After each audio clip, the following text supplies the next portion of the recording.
stellar panel here, and I'm very excited to talk about something that seems to be a major landmark in urban and metropolitan governance. There's Professor Chetan Vaidya, formerly Director of NIUA and School of Planning and Architecture. There's Vijaya Venkatraman, who's an advisor and scholar, and Santosh Nargund of Janagraha. All of you have played a major role in terms of thinking and in terms of ideating about urban governance. And I think the I cannot say Bengaluru, I have to say Bangalore. The Greater Bengaluru Authority, I think, is quite a landmark act, I would say, in the history of urban governance in India. So, and both you, Professor Vaidya and Vijaya, have written a very thoughtful piece on this. So that really was my starting point of the conversation. And Santosh, thank you for joining, because Janagraha has, of course, played a major role in thinking about how to govern Bangalore. So I'd like to start with you, Professor Vaidya.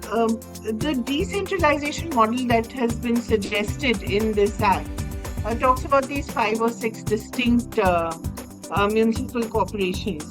But it will eventually be headed by, I presume, the state government. So how do you see that working?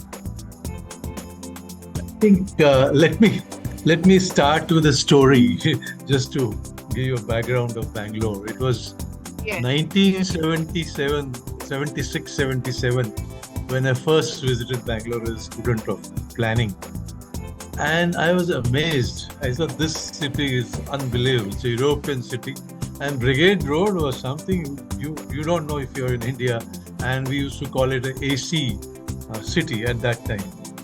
And then I went to Bangalore so many times afterwards for different roles.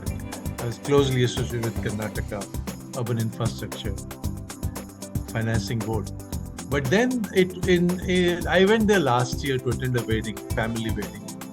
And I was told there is a drive for 20 minutes from where I was staying and where was the wedding. And once it took me 1.5 hours, once it took me 2 hours.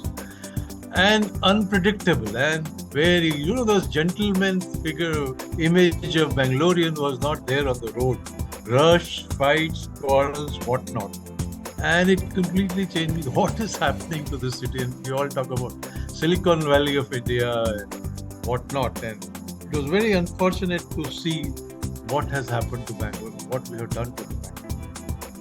So when I heard about this dissolution of BBMP into 5 corporations on 1st of September, I thought it was a turning point for Bangalore city. It's going to change its governance, not only for this city, but it will also become an example for other metropolitan cities in India.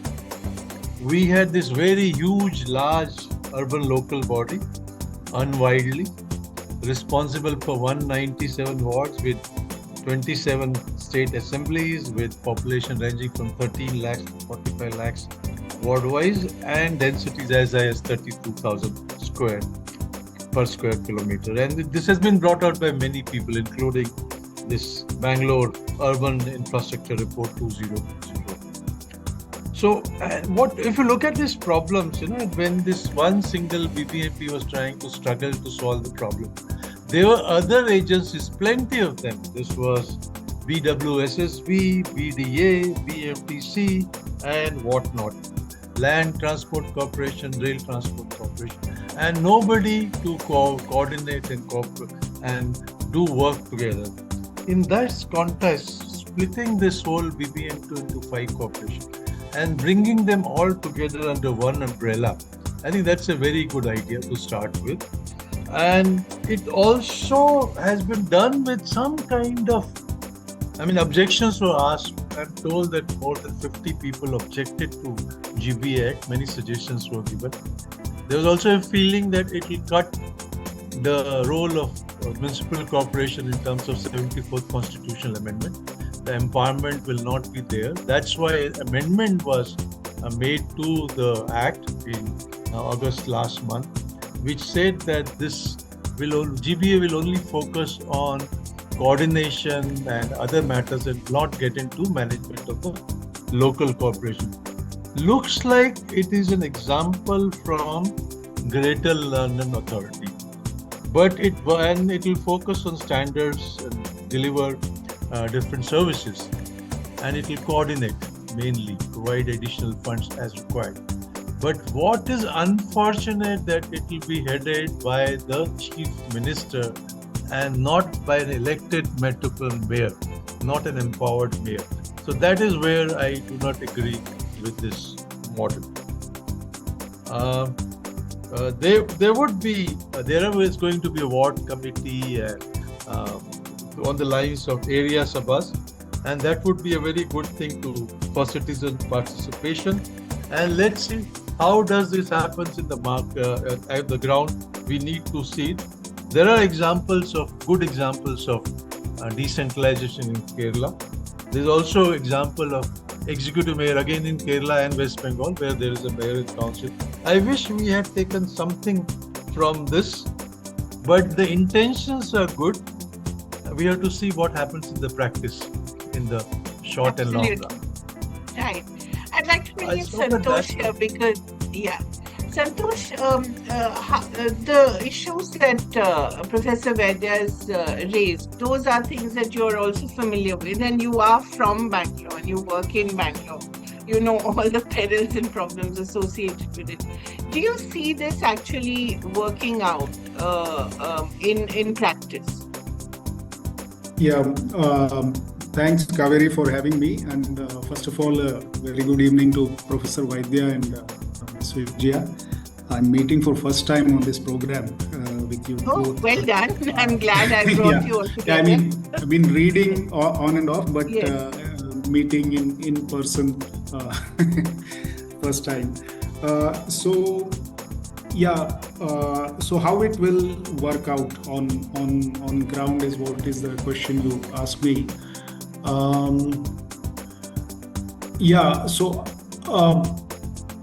Fortunately and unfortunately, both. I think GBA is both a welcome move, but at the same time, it is glass half full, is what we at Janagraha feel.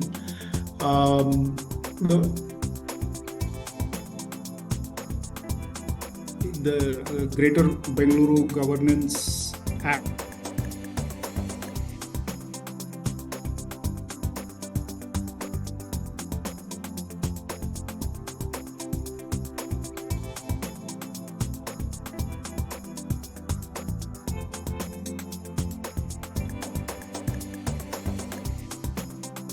by 2047, a majority of the growth and quality of life has to be based in cities, but we don't have a metropolitan governance. Very little innovation. There is something in Mumbai, but nothing much else, I think, nowhere else. So that's the brief background to that. And as Professor Vaidya pointed out, it is referring to the Greater London Authority to a great extent, the London model. And the genesis of it is the brand Bengaluru committee that was established by the government. In fact, this committee traces its roots back to the previous version of this Congress government, back in 2015, I think, when the Bengaluru Restructuring Committee was formed. BBMP Restructuring Committee was formed under the chairmanship of the former Chief Secretary B.S. Patil, actually. And then Ravichandra was one of the members, and there was one more member who was an ex-BBMP commissioner. So when this government came back into power in 2024, they reappointed this committee. In fact, by that time, the committee had finalized its report based on its study of international practices. And that committee had done a very wide public consultation, unlike the government per se. So that is where I would like to point out that this government, when the bill was brought, there was only a so-called, a namesake consultation done. But the Brand Bengaluru Committee, that committee was renamed as Brand Bengaluru Committee, as the Deputy CM has been trying to position Bengaluru as a Brand Bengaluru or something like that. So that committee had done wide consultations.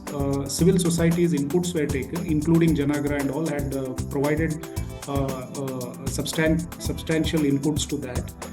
And based on that, they submitted a version of the bill to the government. Now the government went ahead and somehow ignored more than 50-60% of the recommendations of the committee, which itself had formed actually in 2 avatars already. So you appoint a committee of experts and then choose to ignore it after 10 years almost of its working. So now what are those? I'll also mention a few of those highlights, right?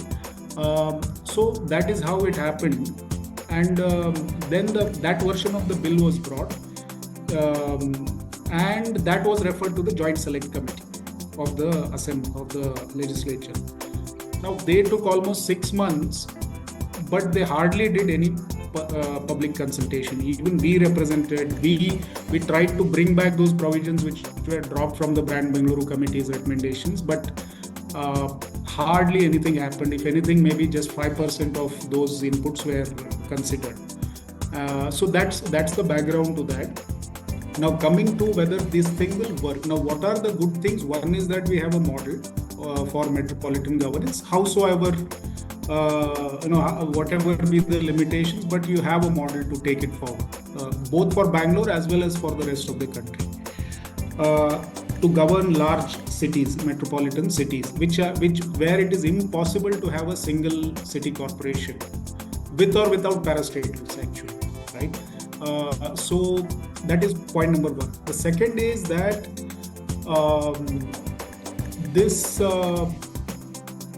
there is what we follow today in terms of municipal governance is what the Britishers left to us about 100-125 years back. We have hardly had any sort of innovation in that in the last 100 years, unlike in many other sectors.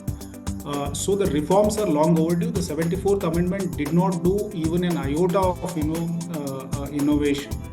It just tried to make it uniform across the country, but there was no innovation whatsoever in that. So this metropolitan governance, by introducing this, there are some elements of innovation that this act tries to introduce. One is that, like Professor Vaidya also mentioned, the coordination between various parastatals comes under a single agency, which is called the GBA, the Greater Bengaluru Authority. And then there is an executive committee under that, which will take care of the day-to-day matters. Probably the GBA is expected to take policy decisions. Now I don't know whether you have had a chance to take a look at the GBA notified per se. It is a jamboree of 75 members, including around 15 MPs who are residing in Bangalore. There are more than 30 MLAs, and headed by the CM and co-chair by DCM, and then the heads of all these I see remarkably swift decisions taking place. See, when the government wants, I don't know whether you have followed another doubly, triply remarkably fast decision, that to go for paper ballots for local elections henceforth in Karnataka. So that's another remarkably swift decision that been taken. But anyway, so 75 people in this GBA now. Now whether we wish for this or I don't know. So GBA was supposed to be a body, is supposed to be a body where coordination issues are sorted, larger issues of infrastructure which cut across various corporations and territories or planning authorities are to be made. But whether that is possible with this, we don't know. But on the other hand, because the CM is heading, it is expected that the decisions may be faster. Now, whether and when I say that, it's not about me supporting that, but that is how is the dynamic, right? When the CM is heading, any decision can be on the spot or in a single meeting. So that is how it is there now. But one flip side for that is also that you have put the bureaucracy along with the elected leadership in the same body. Now, I don't know how that works. If you have 30 members out of 75 members, 30 odd members who are bureaucrats, who are serving bureaucrats, not even retired bureaucrats, and the decision here is by majority. So that point to be, we should note that. So is a bureaucrat expected to not vote with his masters, whatever their masters believe? So then I think that is problematic. It seems that it is a democratic body, but it won't function that way. And also there are these 5 mayors of these constituent corporations. Now imagine 75 members where there are more than 40 people are above them, that is MLAs or MPs, 40-45 people, including the CM. So what these 5 mayors are going to do there? Their voice will be just, will be lost in this whole thing. So these are some problematic things, but a coordination body was essential. That has been established. How decentralized it is, I think there is huge scope for reform there. And one thing that elected mayor was required. My personal view on that is that our political leadership will never allow for probably a directly elected mayor for a body like a GBA, because then he or she would become more powerful than a dozen MPs or MLAs. It will be seen like that, or will be like almost a counterweight to the CM himself, because everybody wants to control the capital. So maybe a indirectly elected mayor from the elected members of these corporations, that is the councillors, whichever 500 odd councillors. That could have been fascinating. Yeah, but this idea has never been discussed. We have tried to pitch this also to the committee and to the Joint Select Committee, but not discussed in the public much, I think. Yeah, so those are some points. This is only about the GBA. A lot of other things are there. As we go, I can. No, but Santosh, thank you. That was really well put. I want to bring in Vijaya here, because whenever we talk about metropolitan governance, the main issue is, of course, of finance. And we know that those revenue sources are limited. Of course, the government has mooted this idea of the Urban Challenge Fund. I don't know how effective it will be. But how can you have metropolitan governance without autonomous funding, without independent sources of funding? You're on mute, Vijay. You're muted. Thanks, Kaveree. I hope you can hear me now. So to set a bit of context, so GBA being the coordinator of these 5 municipal corporations and of course the parastatals has a dedicated fund. Now the thing to note is this dedicated fund comprises the central, states, grants as well as some portion of funds from the corporations themselves. Right, and the funds of the corporations are basically a portion of their taxes, a portion of the user charges they collect. So this itself, the municipal revenue streams are going to the Metropolitan Authority. So while it may ensure, let's say, coordination, but it does cause some constraints to the municipalities, right? And in the current system, what we see from the Act is that the budgets, levying user charges, laying out the rates for property tax, all of this has to go through state approval.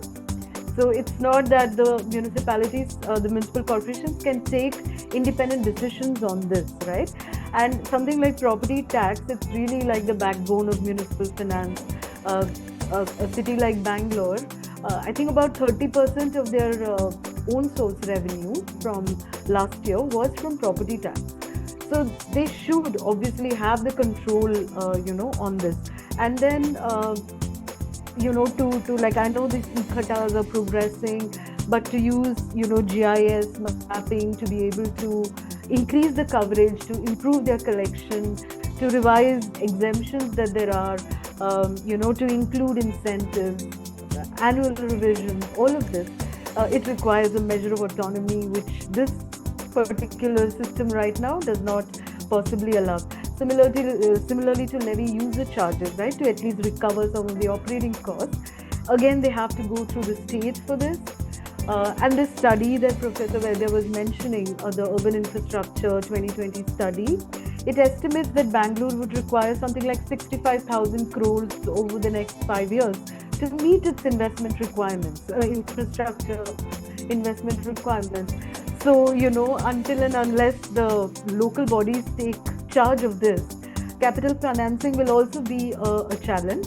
Like, there are central schemes, there are other provisions, but till they have the means to like raise funds themselves, to mobilize their own revenue, start some sort of pool fund, etc., this is also going to be a challenge. We also have to wait and see how the fiscal transfers from the Central Finance Commission or the State Finance Commission is going to work, because that also has to be based on a norm, right? And right now what the GBA Act says is that there will be grants given to these 5 corporations. Now, how these grants are going to be designed, what will be the norms governing them, how equitable they will be, is something that we will have to wait and see. I'm not sure it has been worked out yet. And if our aim is to streamline, decentralized governance and create efficiencies, then you need at least like ward level budgets, like some sort of dedicated ward level budgets, which currently does not seem to be provisioned for. Although I believe there was an amendment that came later where the government said, okay, we are not going to interfere with the municipal corporations, we let them be, but it's not very clear whether there can be such devolved, decentralized funds. Essentially, having decisions taken at the local level allows for responsiveness or innovation. So that seems to be suffering a bit at this point. So it would make sense to think of, like a no objection by exception rather than, the norm, right? So these are some things that hopefully there will be space for in the future, right? A post facto approval and so on. Yeah, thanks. Professor Vaidya, may I bring you in here? And I just wonder, we're all talking about Viksit Bharat and, the NITI Aayog has talked about growth hubs, and it seems to be seized of the idea that urbanization is the biggest challenge now. But I was just wondering, do we have to now wait for this authority to see its implementation and to see the flaws and iron out those flaws? Or do we take this model to other cities as well and sort of make up for lost time and have at least some kind of metropolitan governance in place by legislation? And then let's see how it works. You want me to respond? Yeah. Yes, please. You see, let's understand that metropolitan governance is very complex. It's multi-level, multi-jurisdiction, multifunctional, multi-sectoral. This is something we need to understand first. It's very complex, overlapping mandates, fragmented responsibilities, and that is what is delivery of services. This is becoming a major issue. And in response to this, within India, we have now developed different models. But most of the models are like there is a development authority and there is a municipal corporation and different public sector agencies providing various services like train service, bus service and other things, water supply and sanitation again, separate service. And most of these development authorities are administered by the state government except Delhi, where it is directly administered by the Ministry of Urban Affairs. No, we can't hear you, Professor Vaidya. Yeah.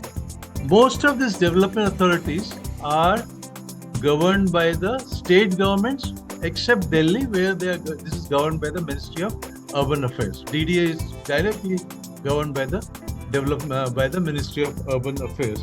Now, at this stage, if you see the municipal corporations, though there is a mayor, he's not an empowered mayor, except West Bengal and Kerala. He's not an empowered. They are run, the municipal corporations are managed by the municipal commissioners who are appointed by the state government. So this is not something which we would think of ideal democratic kind of situation. And most of the water supply and sewage bed, again, except Ahmedabad and Pune and Bombay, again there are separate boards to provide water supply and sewage. In such a situation, unless you have one body which at least plans, coordinates and works together, it's a very good idea. I think we should, rather than waiting for what happens to GBA in Bangalore, we should promote this model for country as a whole, with all the ifs and buts which Santosh was pointing out, Vijaya also brought out some point. But this is a model we should replicate as for India as a whole, and do, obviously this cannot be done at the national level, the legislation has to be at the state assembly level, but we should try some variety of this model in different metropolitans of the country. That would be my strong recommendation. That's quite interesting. But Santosh, can I bring you in here and talk about some of the existing ideas as well, the sectoral ideas, for instance, the UMTA, people have been talking about UMTA for the longest time. Now, that would in a way be subsumed by the GBA model. So, in a situation where we've not even sort of got a national consensus on UMTA, how do we build this national consensus on a metropolitan authority, which is the overarching authority over all these different authorities, no matter how they're run? It could be privatized, public, whatever. So how do we build that consensus? Was that to me? Yes, Kaveree? Santosh, to you. Yeah. I think given the situation we are in, and given the grave situation that we are facing on climate front, every day, whether it's rains or water shortage or any other related things. Anything. I mean, every day brings fresh disasters. And it's as simple as traffic, like Professor Vaidya was mentioning earlier. So the quality of life is suffering. I want to point out, I know Bangalore's got a fair share of criticism for traffic, but at least you have traffic. In Gurgaon, you don't even have traffic. You just have water when it rains. So you're luckier. I think we should change the mode of transport there on a lighter note. We should come out with water metros like in Kochi, maybe. And very efficient, I must say. The water metros of Kochi are very well run. Yeah. Coming back to, we have to find some humor in that. But I think, given all this grave situations that we are facing, the first thing is that India has to start looking at its different cities, different types of cities differently. So that is what we have been talking at Janagraha for quite some time now. You can't govern a small town with a population of 10 or 20,000 in a remote place in UP or in any state for that matter. And use the same model for a Mumbai or Delhi or Bangalore. So therefore we need at least three types of governance models. One is for metropolitan cities like these big 6 or 10 or whatever cities we have, and then a mid-level where greater than anywhere between 3 to 5 lakhs and above, and then those which are less than 3 lakhs. So this I think like you said right in the beginning, when there is a need, I think the political leaders know a way of building consensus. Look at GST, look at some of the other things. So where it is required, I think they are very shrewd in building consensus, and where it is not, I think they will find 100 ways to disagree. So I think this is something, if everybody believes in improving the quality of life for people of India and achieving a reasonably developed, coming close to a developed status. So I think we'll have to take this seriously. So first things is that, so besides recognizing these different models of governance, I think the central government can take the initiative here. Of course, the states have a big role to play because under the constitutional scheme of things, it is the states who have to legislate. But I think the central government and like the Niti Aayog you mentioned, Niti Aayog is extremely occupied with this subject of metropolitan governance, I think. So they can come out with a model which can be developed and presented, made available to the states for adoption. What GBA essentially does is introduces some tiers of governance, right? GBA at the top, and then you have the municipal corporations, then the ward committees, and things like that, which is somewhat similar to the rural form of governance, where we have the ZPs, TPs, and the panchayats. So district and metropolitan areas as units of governance is something which need to be explored both in the part 9A of the constitution as well as a model metropolitan law. And in the same vein, I think maybe they can bring separate model laws for the municipal corporations as well as the smaller towns, I think. So this is overdue, I would say. The question is not if, but when, I think is. Exactly. I think we all get that sense that we're running out of time, except perhaps curiously the politician. And that makes me wonder, because increasingly urban India is also the source of their electoral power. So I wonder why this does not occur to them that our cities need to be run better. Is it because the money lies there? No, so very quickly, maybe you have the next question for the other panelists, but I think, the state government can always control and run and maybe deliver in some way through the parastatals, because they are directly controlled by the states. So they don't need this decentralized form of governance. So that is one of the major reasons for not doing this, and the same is applicable for metropolitan. With metropolitan, you are increasing the number of councillors and mayors also, so more nuisance to them. So they probably don't want that. So the irony is most Democrats don't like democracy. They don't like more democracy, shall we say. Vijay, I wanted to bring you in here and talk about this idea that, we have these authorities, they're subsumed by this overarching authority. Now, does it make these individual authorities more competitive with each other in seeing which is run better, which is run more efficiently? Or does it make them more collaborative, which would be the ideal thing? How do you think it works out, or it will work out? Right. If we look at the example of MCD, right, the Municipal Corporation of Delhi, the trifurcation of MCD in fact was reversed because it was found that it was not being equitable among the three corporations that were.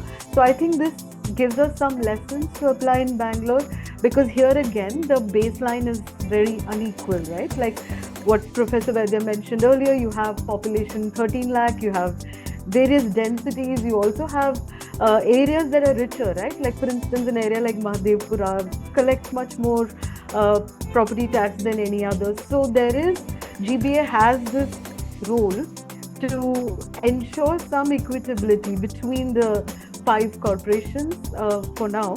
And I mean, unless they do that, right, there will be a lot of service backlogs.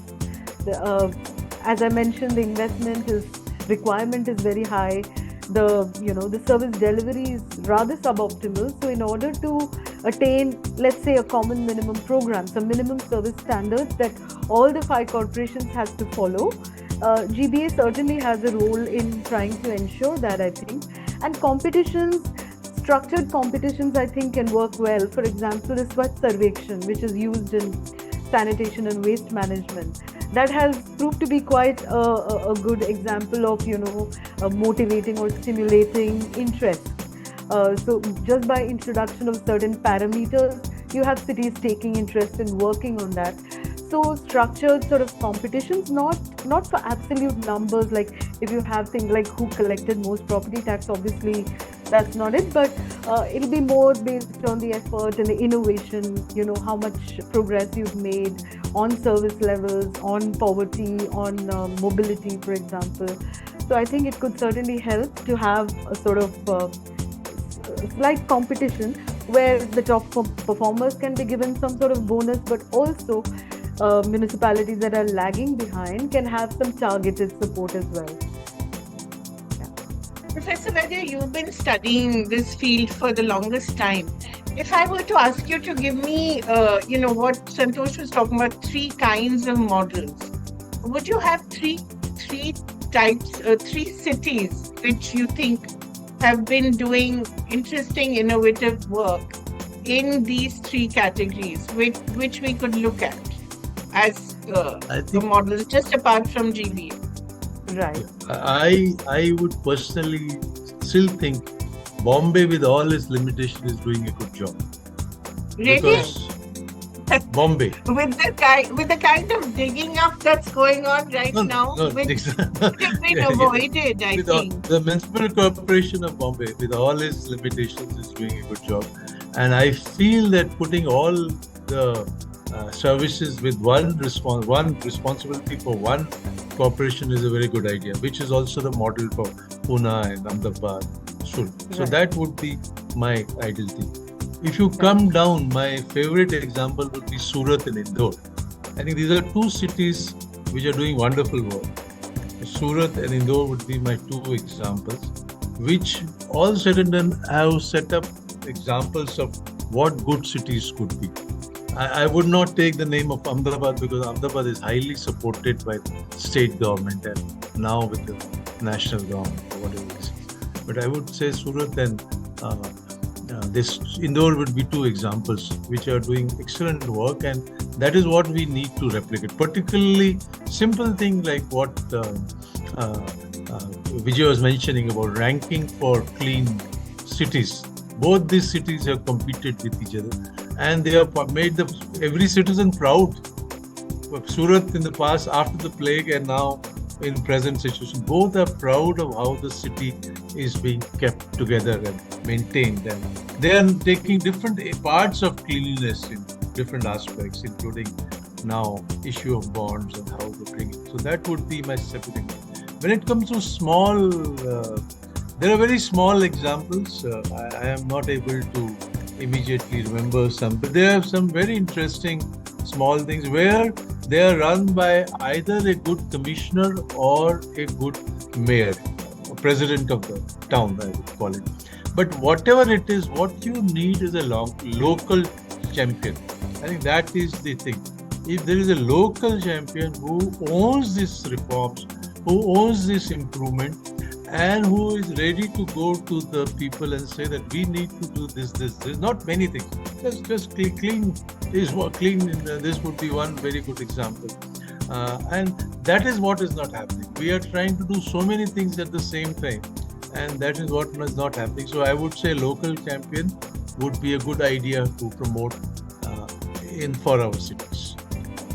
Right, and local champions who are allowed to have longer terms. I mean, not that yes. You're a municipal commissioner for a year and you're posted to the Department of Languages next year. So your skill set is also wasted. Empowered mayor or empowered commissioner with reasonably long tenure and with powers to say no to local people who have vested interest. Right. That is important. Yeah. Santosh, just the last point, and I'd like to bring you in here. This idea of area, sabhas and ward committees. I mean, it sounds wonderful. And it seems that it will bring in citizen engagement, and that's what we need. We need the people who run the cities to listen to their citizens and to act accordingly. But is it feasible? Can it work? Yeah, that's one of the most important topics, and that is what the citizens are concerned about actually in this whole reform, right? If the most noise that we hear in Bangalore right now with the GBA rolling out is what difference it makes to the citizens. Like the CSOs, the RWAs, the apartment federations are all occupied with this question. One key change has happened from the BBMP to GBA. Karnataka has been, at least in legislation, at least in providing the framework, has been a pioneer in terms of ensuring citizen participation, at least in letter, when it comes to the whole state, in the sense that it introduced the area sabhas and ward committees much before many other states, and also it has got pretty elaborate framework for the area sabhas and ward committees. And also Bangalore, whatever be the history, has been one of the cities where citizen participation has been under implementation for quite a long time. Even though there is no elected government, the ward committees were functional until recently. Bangalore doesn't have an elected council for last 5 years, but ward committees were functional until about a year and a half back, I think. So Bangalore in particular has got a very good track record of ward committees, and the citizenry here is very, very active. It takes ownership for ward committees. So to the question whether ward committees would work, I think absolutely that would work, at least in a city like Bangalore. And also I believe that in cities like Delhi, Mumbai and all, I think the citizens, given an opportunity, given a proper institutional framework, and the guarantee that their suggestions and grievances will be addressed and there will be some action taken, accountability in terms of action taken reports or responses. If the local administration is responsive, I think these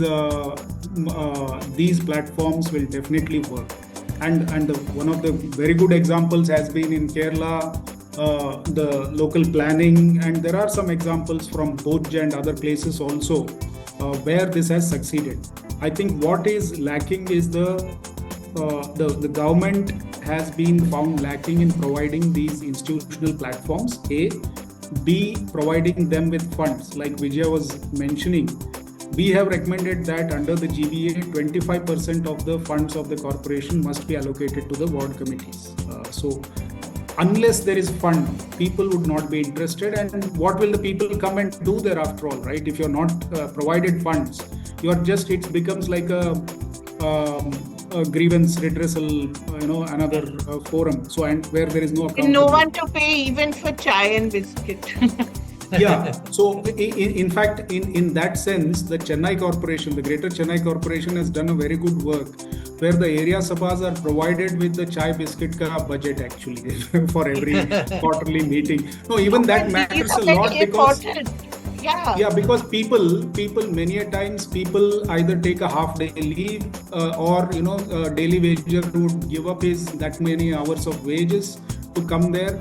So I think it matters. At least you are welcome and you are respected. That chai is a gesture of respect actually for the time people are investing. So that is one thing. I'll just conclude by saying, so it will work definitely, but some supplementary provisions have to be made in the sense that the funds have to be provided, proper rules have to be laid down where parastatals will participate.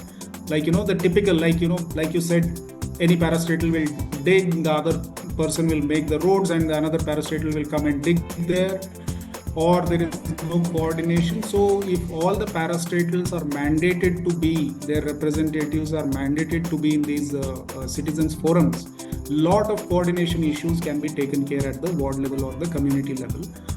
One last thing is that, which is a little regressive, is the area sabhas have been given a go by, which were actually the truly democratic forums.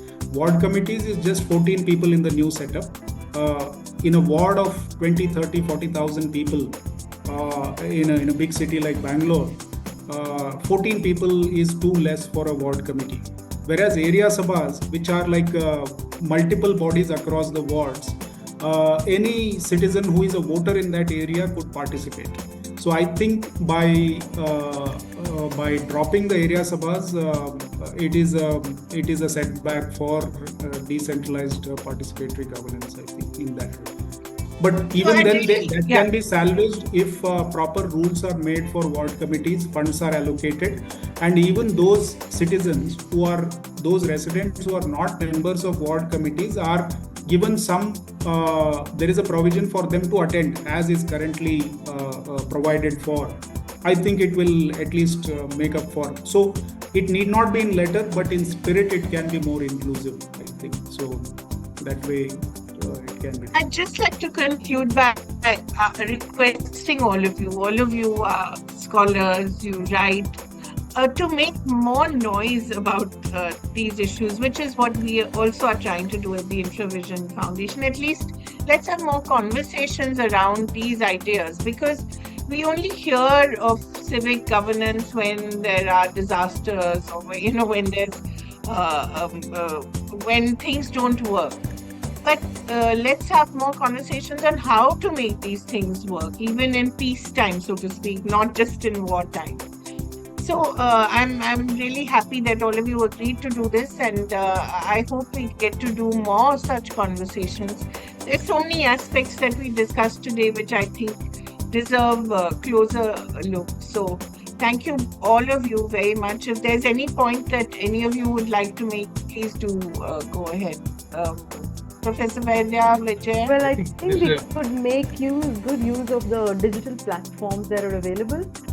So like, if we have cities putting up, each of these municipal corporations putting up their service levels, disclosing all the basic details, I think that would help. I mean, it's better than nothing. So Exactly. There's a lot of digital governance provisions in the GBA, so I think these should be well utilized. And for that, of course, capacities are very important.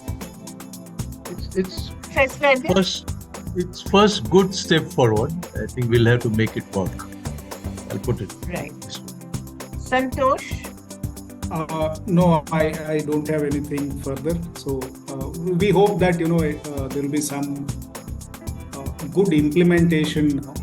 And even if I feel that even if 25-30% of whatever is there, that is implemented well in a decentralized manner, that is still some way progress compared to where we are. Like Professor Vaidya said earlier, whatever it is, like Bombay is still our benchmark with so many limitations. So that way I think we'll make some progress. Thank you, Kaveree. Thank you all very much. Discussion. Thank you so much. And we hope to do this again. Thank you. Thank you. Thank you. Thank you.